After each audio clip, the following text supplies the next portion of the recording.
보니까 당장이라도 믿음으로 바꾸고 싶어요. 10분만 주면 제가 바꿀 수 있겠는데 너무 감사합니다. 제가 잠깐 기도하고 말씀 좀 더 하겠습니다. 하나님 감사합니다. 우리에게 주어진 삶은 너무 소중하고 귀한 시간들이지만 특별히 안식일을 기억하여 그날을 거룩히 지켜라 명령하신 이 주님의 부활을 축하하는 주일을 하나님 은혜 가운데 지킬 수 있도록 인도하시니 감사합니다. 우리에게 가장 소중한 것이 예배이고 하나님이 받으시기 합당한 예배를 드리는 것은 더 소중한 일이고 그 예배 가운데 임재하시는 하나님을 만나는 일은 우리 일생의 가장 중대한 일입니다. 이 시간 찬양으로 기도로 말씀으로 찾아오신 주님을 우리가 만나고 영접하고 그분과 교제하는 축복의 시간 될 수 있도록 인도하시니 감사합니다. 이 시간 특별히 하늘의 신령한 말씀을 우리에게 먹여주셔서 우리 영적으로 충전을 얻어 또 한 주를 살아가는 일에 부족함이 없도록 인도하여 주옵소서. 하나님 아버지, 우리 공로 목사님 늘 강건하게 하시고 우리 담임 목사님 또 감당하는 모든 선교의 사역 가운데 하나님의 은혜를 더하시고 우리 모든 성도들이 이 기간에 더욱더 힘을 합하여 주의 교회를 든든히 세워가는 데 부족함이 없도록 인도하여 주옵소서. 감사드리며 예수님의 이름으로 기도드리옵나이다. 아멘. 고린도 교회에는 참 문제가 많았죠. 분열, 또 무질서, 성적인 부도덕 이런 문제들이 상당히 많았던 교회였기 때문에 참 복잡한 교회 상황이었습니다. 그런데 이런 복잡한 문제를 풀어갈 수 있는 바울이 그 시대에 사역했다고 하는 것은 사실 고린도 교회뿐만이 아니고 바울이 섬겼던 많은 교회들이 받은 축복이었다 그렇게 믿습니다. 아마도 여러분이 섬기는 여러분의 교회에 임 목사님이 사역할 수 있는 부분들은 임 목사님에게도 복이겠지만 여러분에게도 고린도 교회에 바울이 있었던 것이 복이었던 것처럼 여러분에게도 그런 복이 날마다 있기를 원하고 또 그것을 믿으시고 또 함께 교회를 세워가는 일에 동역하는 그런 은혜가 있기를 축복합니다. 바울이 고린도 교회에 많은 문제들이 있는데 그 문제들의 원인이 어디 있다고 말씀하고 있냐면 사랑이 없기 때문이다 라고 그렇게 말씀을 하고 있습니다. 특별히 이제 고린도 교회가 많은 문제들이 있지만 오늘 제가 여러분과 함께 나눠야 될 문제 가운데는 은사 문제예요. 은사. 사실 은사는 여러 가지 부분이 있어서 논란거리가 많은 부분이 있고 그 은사를 어떻게 활용하느냐는 굉장히 우리 사역에 있어서 중요합니다. 이렇게 찬양의 아름다운 모습을 가지고 하나님 앞에 영광 돌리는 이런 찬양대 같은 경우는 이게 은사잖아요. 그런데 이제 저희들은 듣는 데 은사가 또 있고요. 또 함께 만들어가는 그런 과정들이 다 하나님이 각자에게 주신 은사지요. 그런 은사들을 얼마나 잘 활용하냐에 따라서 그 사람의 신앙의 모습들이 더 성장하게 되는 것입니다. 그런데 이제 왜 이런 은사가 문제가 생겼을까요? 고린도 교회는 내가 볼 때는 네가 받은 은사보다는 내가 받은 은사가 더 나은 것 같은데 네가 받은 은사는 별로야. 네가 아무리 찬양을 잘해도 내가 하나님 앞에 받은 은사에 비해서는 아무것도 아니야. 그러니까 이런 생각들을 갖고 있으니까 다른 사람들이 가진 은사에 대해서 존중하지 않고 귀하게 여기지 않고 자신이 받은 은사가 최고요. 자신이 받은 은사만이 진짜 은사라고 그렇게 강조하고 다른 사람의 은사를 멸시했기 때문에 바로 그런 문제들이 발생했던 것입니다. 그것을 한마디로 말하면 교만하다 이렇게 말할 수도 있고요. 다른 사람들을 비난하는 것은 사실 어찌 보면 존중하지 못하는 부분들이고 또 개인과 또 교회의 성장의 요소를 막는 아주 가장 결정적인 어떻게 보면 장애 요소라고 볼 수 있습니다.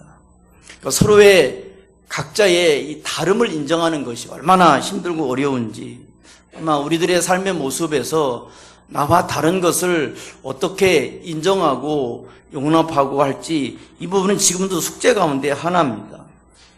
그래서 다른 사람을 비판하는 것은 결국 우리 마음속에 있는 하나님의 사랑을 빼앗아가는 최고의 적이 되는 것이죠.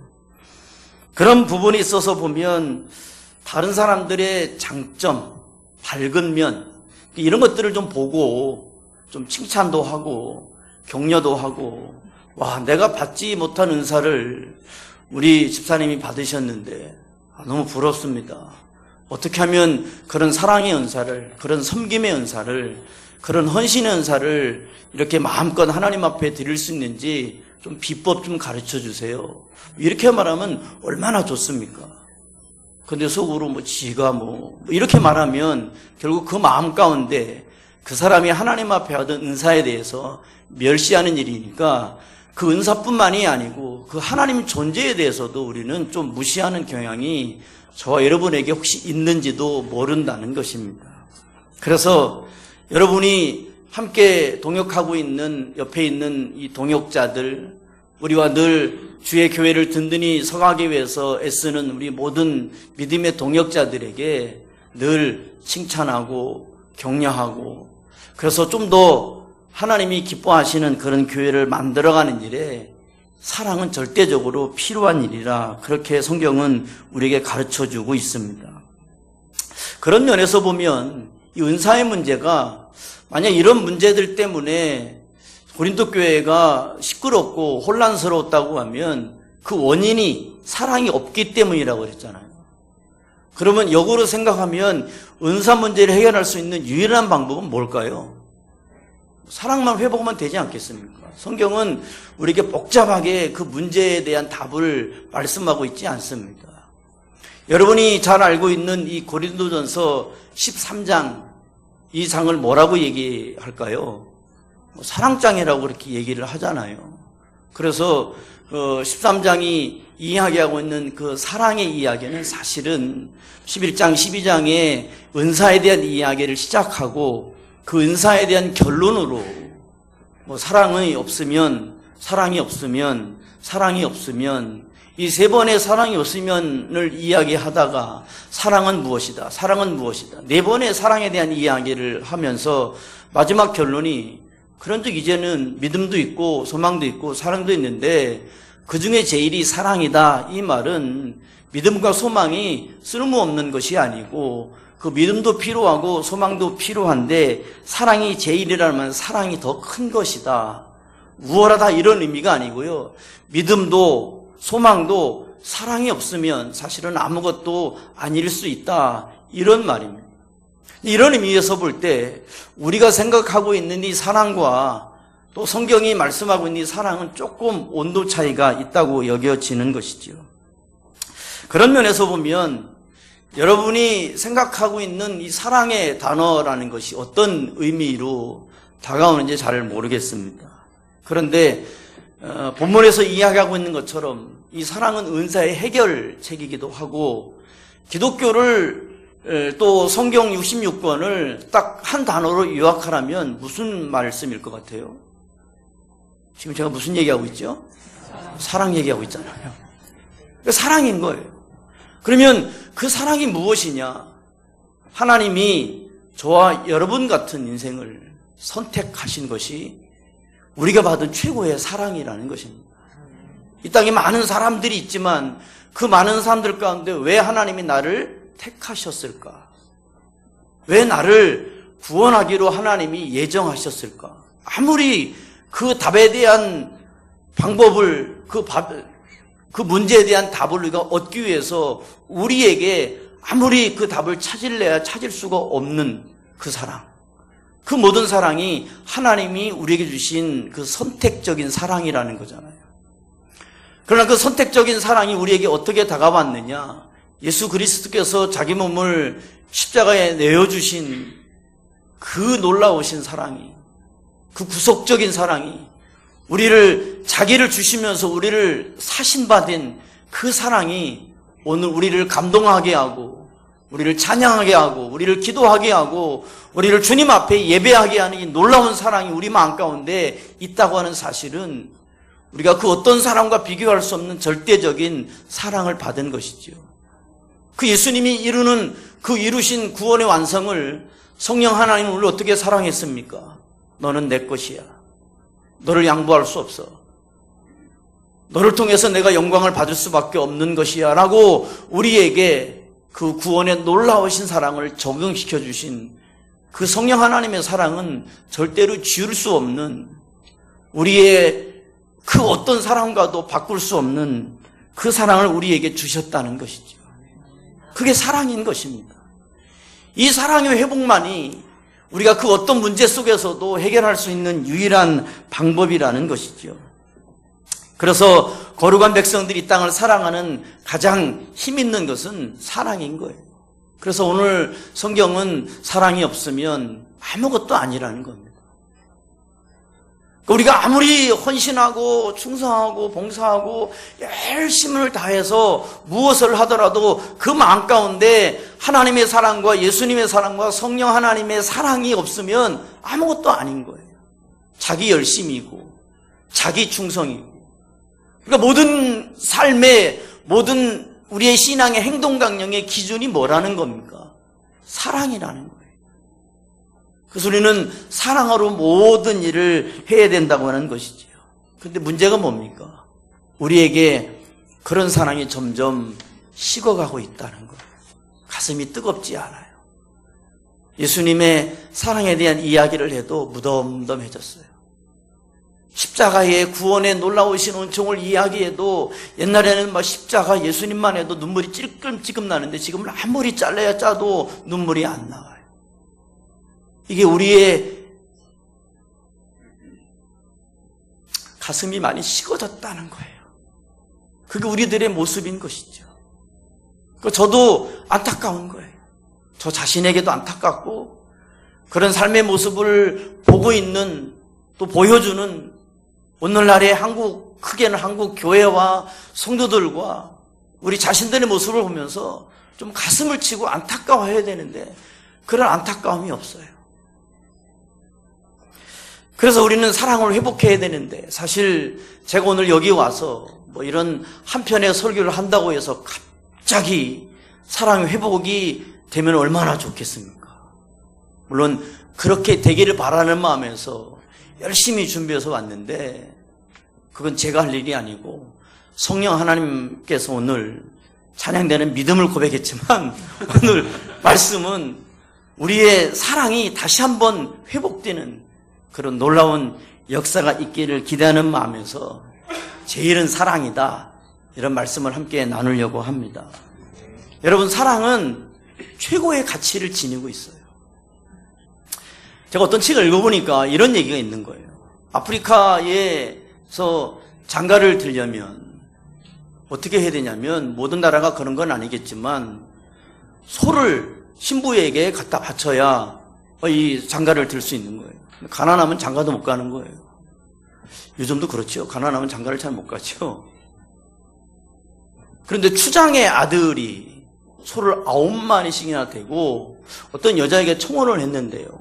그 여자는 모든 사람들이 볼 때 볼품없고, 왜 추장 아들이 소 9마리씩이나 그 여인에게 주면서 장가를 갈까? 그 누구도 이해할 수 없었다고 합니다. 그렇게 결혼을 했어요. 그런데 그 소 9마리를 받은 이 처녀는 자기가 이런 생각을 했습니다. 내가 소 9마리를 받을 정도로 그렇게 고귀한 존재가 아니고 특별한 존재도 아니고, 많은 사람들이 나를 늘 무시하고 나를 멸시하고 난 아무것도 아닌 존재였는데 어떻게 내가 소 9마리씩이나 받고 시집을 갈 수 있었을까? 그때 결심했다고 합니다.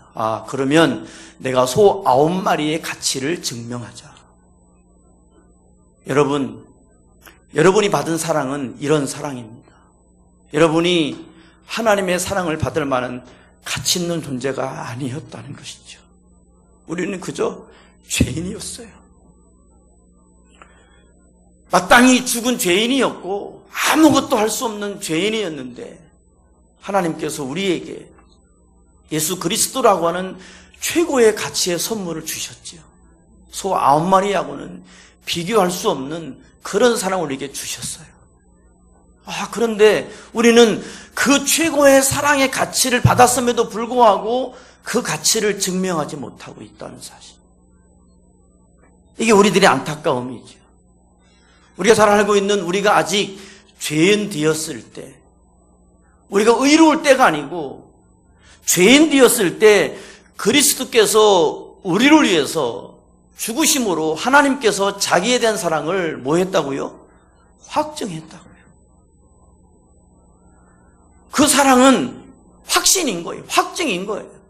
그 다른 사랑과 비교할 수 없는 최고의 사랑인 거예요. 그 사랑을 받았다고 하면 그 최고의 사랑은 하나님께서 자기 아들을 어떻게 하셨냐면 아끼지 않았다는 것입니다. 사랑의 최고의 모습은 하나님께서 독생자를 아끼지 않고 우리에게 주신 거예요. 그렇다고 하면 우리들의 삶의 가치가 어떤 것인가? 여러분의 삶의 가치가 어디에서 드러나는 것인가? 죄송하지만 좋은 집에 살고 좋은 차를 타고 좋은 음식을 먹고 많은 여행을 다니고 그게 여러분의 삶의 가치를 증명하는 게 아니라니까요. 여러분의 삶의 가치, 여러분이 많은 사람들에게 위대한 예수 그리스도의 제자임을 보여주고 그 가치를 증명해낼 수 있는 유일한 방법은 그 사랑을 여러분의 삶을 통해서 증명해낼 수 있는 거예요. 그게 우리들의 삶이어야 되는 것이죠. 무엇이 더 필요하다는 말입니까? 그런데 그 가치를 증명하지 못하고 있다는 것은 어떤 의미입니까? 하나님의 사랑에서 우리가 멀어지고 있다는 거예요. 근데 몰라요.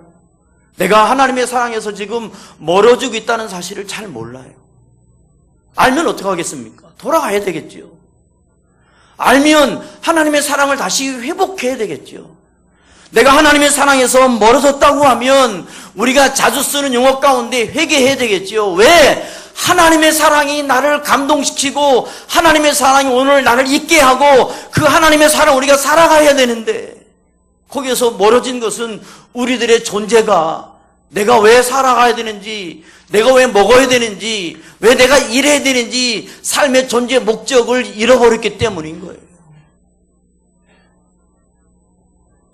하나님의 사랑의 가치를 증명하지 못하는 삶 어떻게 되겠습니까? 회개 자리로 가야 되는 거예요. 회복해야 되는 것이죠. 여러분, 회개는 하나님 제가 잘못했어요, 용서해 주세요 이렇게 무조건 그냥 떼쓰는 것처럼 그렇게 기도하는 게 아니라니까요. 잘못한 건 잘못한 거고 용서는 용서고 잘못을 구한 건 우리지만 용서하는 건 주님이시잖아요. 그러면 용서를 받았으면 어떻게 되겠습니까? 변해야 되는 거 아니에요? 돌아가야 되는 거 아니에요? 어디로요? 하나님의 사랑의 품으로 돌아가는 것이죠. 아이가 잘못했습니다. 그래서 엄마가 막 혼을 냅니다. 얘야, 이거는 이렇게 돼서 이렇게 이건 잘못한 거야 라고 그렇게 이야기하고 너 가서 놀아 그렇게 하지 않습니다. 일로 와봐. 그리고 안아주시죠. 그리고 타독여 줍니다. 만약 이런 장면을 상상하신다고 하면 하나님의 사랑은 우리가 하나님의 품으로 돌아가고 싶습니다. 하나님의 말씀으로 돌아가고 있습니다. 하나님의 사랑의 현장으로 돌아가고 싶습니다. 그 십자가의 사랑의 그 첫사랑의 현장으로 돌아가고 있습니다 라고 그렇게 주님 앞에 회개를 고백하면 주님은 우리를 안아주시고 다독여 주시면서 다시 우리에게 힘과 용기를 주시는 그 최고의 사랑의 가치를 받은 저와 여러분들이 어떻게 살아가야 되느냐, 굳이 제가 여러분에게 말씀드리지 않아도 삶으로 증명해내야 되는 것이죠. 여러분, 우리가 이 하나님의 사랑을 세상 속에서 증명해내지 못하면 세상은 더 어두워질 것입니다. 더 부패될 것입니다. 안타까운 것이죠. 예수 믿지 않는 불신자들은요, 우리들에게 말은 하지 않아서 그렇지 저들의 기대, 저들의 소망이 어떨 것 같습니까? 그래도 이 땅의 소망은 교회다. 이 땅의 아멘을 안 하시네요. 이때 아멘을 하셔야 되는데, 이 땅의 소망은 교회다. 이 땅의 소망은 성도다. 그렇게 기대를 하고 있는데, 오늘날의 한국 교회가 이 소망을 못 보여주고 있는 거예요. 오늘날의 성도들이 이 땅에 소망을 못 보여주고 있는 거예요. 왜? 하나님의 사랑에서 멀어지고 있고 그 하나님의 사랑의 가치를 증명해내지 못하니까 안타깝잖아요. 가슴이 아프잖아요. 그거는 다른 교회가 할 일이지, 우리 교회는 그런 생각하지 마세요. 우리가 생각할 때 뭐 네 교회 내 교회지, 하나님 보실 때는 네 교회 내 교회가 어디 있어요? 다 같은 교회죠. 안 그래요? 이단 빼고. 그럼 어떻게 해야 되겠어요? 우리의 삶의 모습 가운데 어떻게 하면 하나님의 사랑을 더 드러내고 증명해낼까 좀 고민 좀 해보세요. 그리고 지금의 삶보다는 뭔가 더 멋지고 더 거룩하고 주님이 요구하는 삶을 살아가기 위해서 애를 쓰는 것이죠. 그래서 세상 사람들은 그리스도인들이 실수하는 걸 잘 용납하지 않아요. 지네들은 더 실수하면서. 왜? 우리에게 더 큰 거룩을 요구하니까. 너희들은 달라야 된다고 요구하니까. 우리는 달라야 되는 거예요. 더 거룩해야 되는 거예요. 더 깨끗해야 되는 거예요. 그게 우리의 삶을, 하나님의 사랑을 우리의 삶으로 드러내고 증명하는 것이죠. 그게 오늘 본문에서 말씀하고 있는 제일은 사랑인 거예요. 하나 더 말씀을 드리면 사랑은 절대로 포기하지 않는 것입니다. 부모님들은 최고의 걱정이 뭐예요? 감사합니다. 걱정거리가 없으신가 보죠. 저에게 자식이 셋이가 있는데 다 걱정이에요. 이놈도 걱정, 저놈도 걱정. 뭐 해외에 가 있는 아이들도 걱정, 시집간 딸도 걱정, 대학 다니는 아들도 걱정. 그러니까 부모의 걱정은 늘 누구예요? 그러면 자식 안 날 수도 없고, 낳았으니 키우기는 해야 되겠고, 잘 크면 좋은데 이것들이 부모 마음을 몰라도 너무너무 몰라. 힘들잖아요. 그런데 그냥 맡기세요. 내가 아무리 불러, 얘야 네가 그렇게 하면 되겠냐, 네가 목사 아들인데, 네가 목사 딸인데, 이렇게 한 번도 얘기한 적은 없지만 그렇게 얘기한다고 뭐 아이들이, 아빠가 목사지 자기가 목사는 아니잖아요. 아빠는 아빠의 신앙을 지키세요. 나는 내 신앙을 지킬게요. 그게 정답입니다. 아빠가 목사의 신앙을, 목사가 뭐 신앙이 뭐 좋은 건 아니지만 어쨌든 그래도 좋잖아요. 근데 뭐 그런 아이들에게, 그런데요, 요즘은 그런 게 걱정이 아니에요. 요즘 걱정은 중독. 스마트폰 중독. 제가 여기 오기 전에 저희 교회 2부 예배를 드리고 왔거든요. 2부 예배를 오시는 어떤 중년 신사분이 계신데, 그분은 예배를 절대로 일찍 오지 않습니다. 한 번도 일찍 오지 않습니다. 너무너무 정확히 오십니다. 그 시간에. 그리고 늘 뒤에 앉으십니다. 그리고 앉자마자 무엇을 하시냐면 휴대폰을 꺼내서 예배 끝날 때까지 휴대폰 보시다가 가십니다. 대단하신 분입니다. 옆에 누가 앉아도 전혀 개의치 않습니다. 교회를 왜 오실까요? 중독이에요. 누구도 고칠 수 없는 중독이에요. 여러분의 자녀가 휴대폰, 스마트폰 자녀가 없죠? 다 갖고 있죠? 그것만 없어도 가정 경제가 살아날 텐데. 그렇잖아요. 어마어마하잖아요. 게임 중독. 그래서 저는 제가 섬기는 교회 청년 또 SFC 운동원들에게 계속 얘기합니다. 휴대폰에 게임 어플 지우세요. 지워야 됩니다. 인정을 안 하시는데, 시간만 나면 뭐 게임, 전철 안에서도 게임, 게임 아니면 동영상 같은 거, 요새 너튜브 많이 보고. 저희 교회 청년들이 어쩌죠 그랬어요. 저한테 그런 얘기 했다가 맞아 죽습니다. 이 정신 나간 놈아. 지금 네가 이럴 때가 아니야. 죽어라고 공부하고 죽어라고 뭐 해도 살아남기 어려운 세상에 휴대폰 속에 빠져가지고, 아휴. 여러분 자녀는 어떻습니까? 그럼 그렇게 자녀들이 게임 중독에 빠지면 아시잖아요. 부모님의 돈도 슬쩍하고, 심지어는 뉴스나 같은 데 보면 살인도 하고, 게임 열심히 하다가 심장마비로 죽고. 이해가 돼야 안 돼요? 이해가 안 되세요? 여러분 다 하시는 일이잖아요. 이해가 안 돼요. 저는 이해가 안 되는데 또 이해가 돼요. 그럴 수 있다고 생각해요. 저도 중독자니까. 스마트폰, 게임, 아니요. 만약 여러분의 자녀가 그런 중독이라면 어떻게 해야 되겠습니까? 휴대폰을 뺏을까요? 아니 휴대폰 뺏어서 집어 던져서 깨트릴까요? 그 비싼 거를? 방법이 없어요. 어떻게 할 방법이 없어요. 아니면 치료하는 곳에 좀 집어넣었다가 한 달 만에 좀 뺄까요? 그럴 수도 없고. 제가 볼 땐 답이 없어요. 그러나 포기하시겠어요? 포기할 수도 없어요. 그럼 어떻게 해야 되겠어요? 뜬금없는 답이지만 그게 우리의 자녀라면, 그게 우리 자신의 문제라면, 다시 말씀드리지만 그 중독에서, 그 누구도 헤어나올 수 없는 그 중독에서 빠져나올 수 있는 유일한 방법은 결국 하나님의 사랑인 거예요. 인정하기 어려우시죠? 에이, 목사님 너무 그렇게 하나님 사랑을 갖다 붙이지 마세요. 아니에요.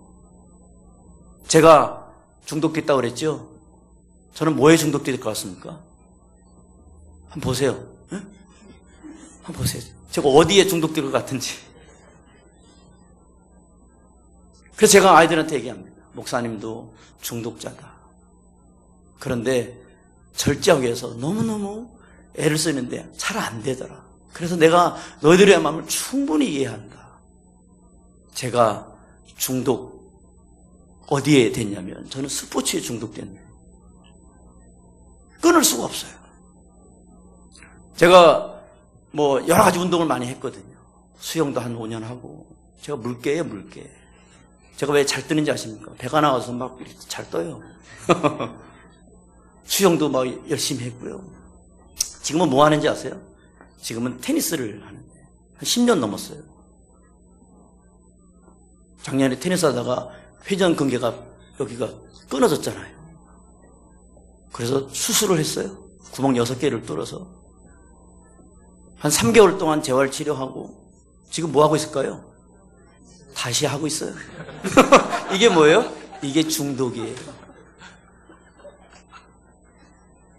제가 스스로 너 미쳤구나. 그런데 우리 함께 회개합시다. 운동하는 게 잘못된 건 아니잖아요. 근데 절제하기가 어려운 거예요. 지금이 무슨 시즌이 시작됐어요? 프로야구 시즌이 시작됐어요. 막 지금 설레고 있어요. 시범 경기 때 가봤어요. 왜? 공짜니까. 그러니까 누구든지 자기가 좋아하는 것에 빠질 수 있고 거기에 시간을 많이 투자할 수 있는 문제는 중독 수준으로 가면 안 된다는 거죠. 절제할 수 있고 즐길 수 있어야 되는 거예요. 그것을 컨트롤할 수 있는 방법이 있다고 하면 사람의 감정으로는 안 돼요. 제 휴대폰에는 게임 어플이 하나도 없습니다. 게임 할 줄을 모르니까, 해본 적이 없으니까. 왜? 하기 시작하면 빠질까 봐. 안 하는 거예요. 해도 잘 못하고. 그런데 오늘 저와 여러분이 한 가지 결단을 있다고 하면 우리는 오늘 새로운 중독자가 되어야 되는데 뭘까요? 예, 여러분이 지금 말을 못하지만 마음속에 간직된 하나님의 사랑에 중독되자. 이럴 땐 크게 아멘 해도 되는데. 그러니까 하나님의 사랑에 중독이 돼야 다른 것들을 이길 수 있는 거예요. 왜 중독을 빠져나올 수 있는 유일한 해결책이 사랑이냐? 하나님의 사랑에 중독이 되면 절제할 수 있어요. 안 할 수도 있어요. 끊어버릴 수 있어요.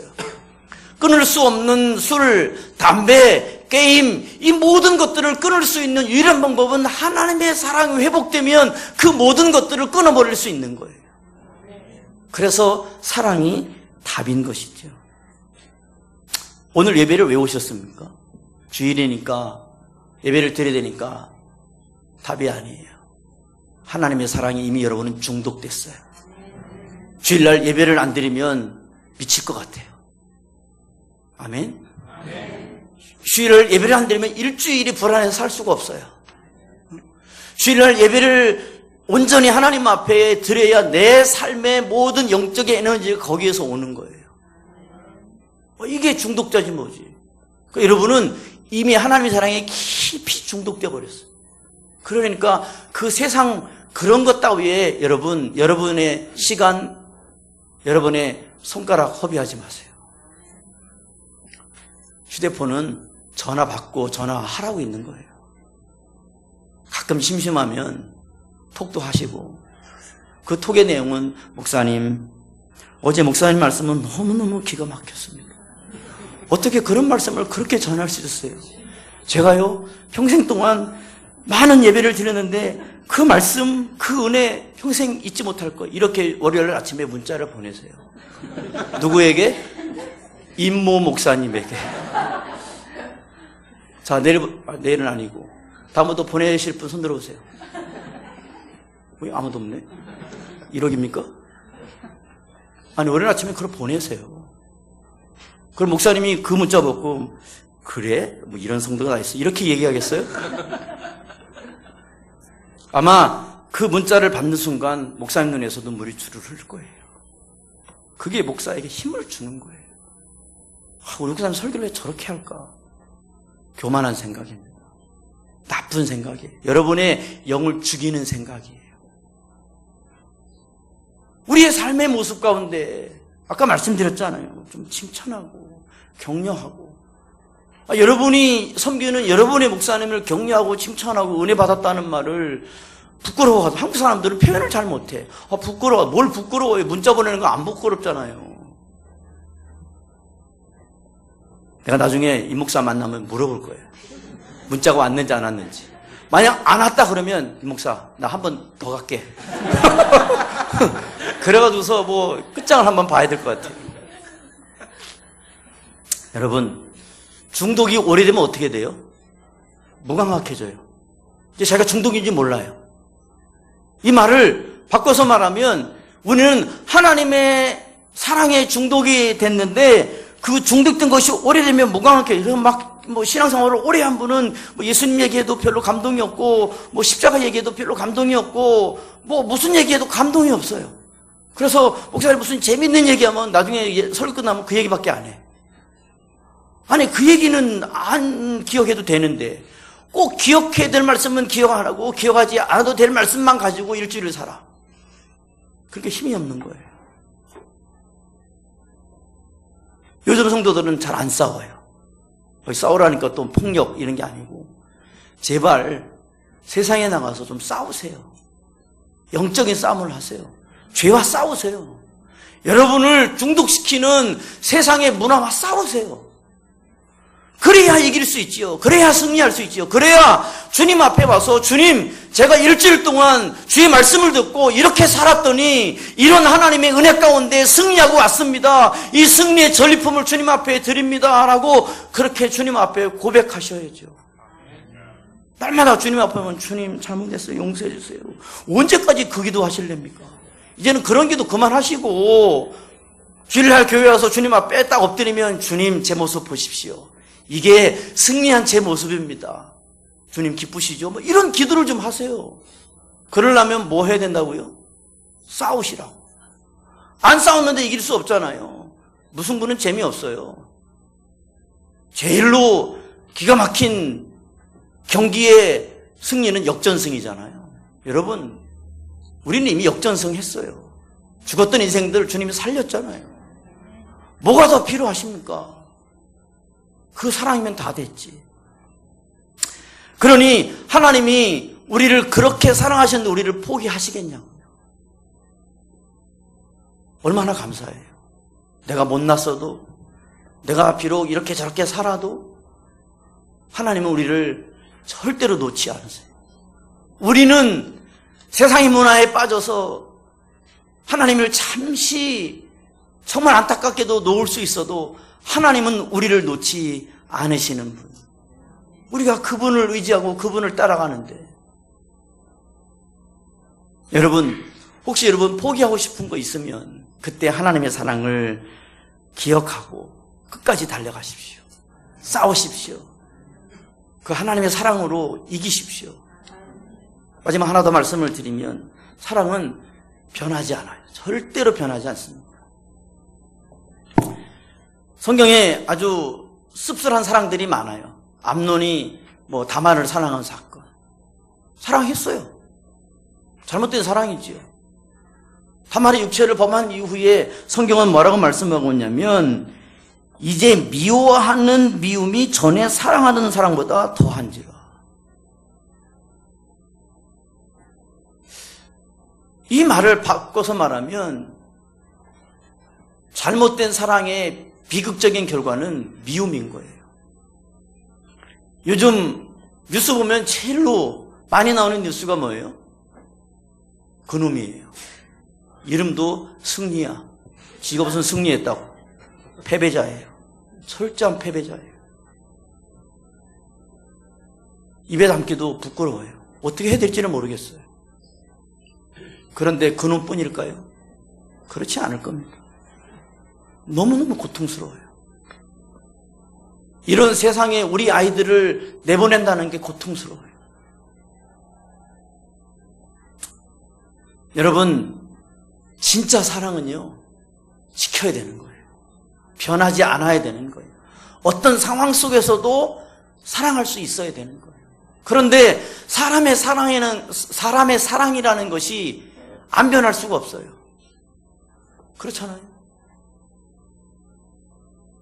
제가 결혼한 지 올해 30주년 됐습니다. 제 큰아이가 30살이니까. 내일이 며칠이에요?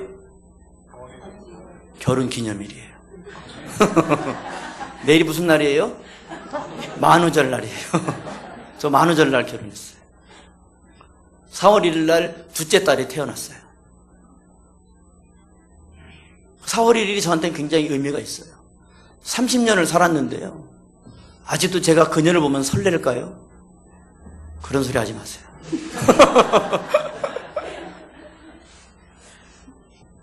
그러나 그녀에 대한 사랑은 변하지 않았어요. 이 목사님하고 가끔 부부들끼리 만나면 그렇게 자기 아내를 사랑하는 티를 내는지, 굳이 그렇게 티를 내야 하는지 잘 모르겠어요. 자기는 사모 없으면 못 산다고. 그럼 나는 사모 없으면 사나?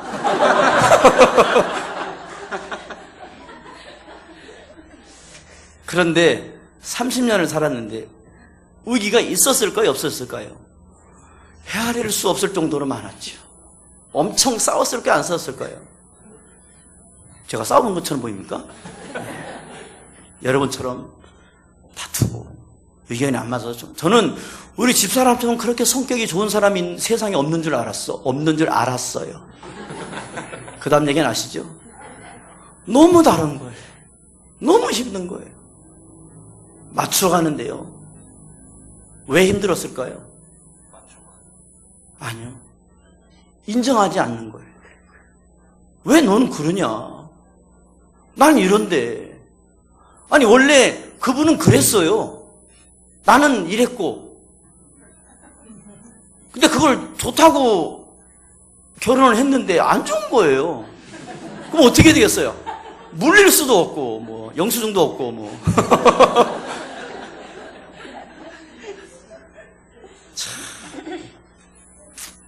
장 집사님, 어때요?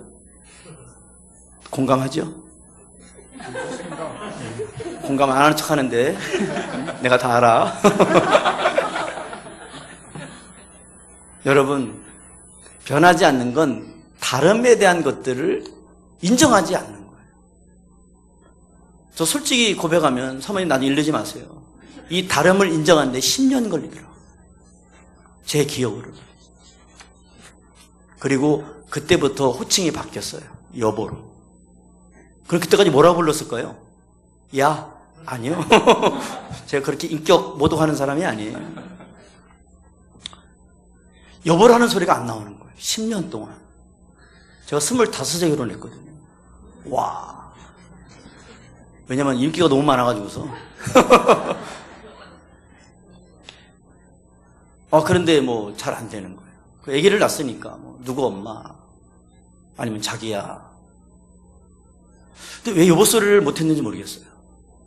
근데 그걸 깨닫는데요. 10년이 저는 걸렸던 것 같아요. 쉽지 않죠. 같이 사는데도 불구하고 그걸 인정하는 게 쉽지 않은 거예요. 저의 고백이지만 여러분도 별반 다르지 않을 거예요.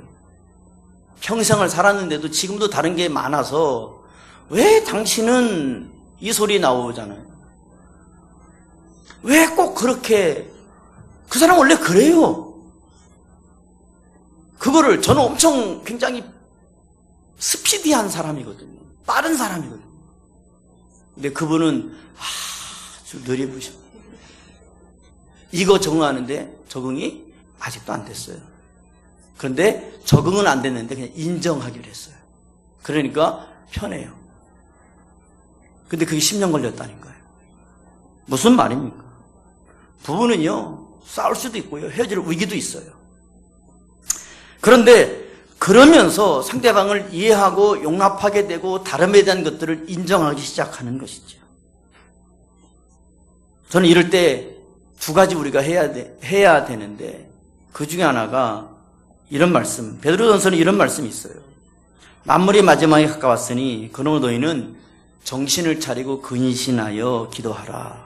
무엇보다도 열심히 서로 사랑할지니 사랑은 허다한 죄를 덮느니라.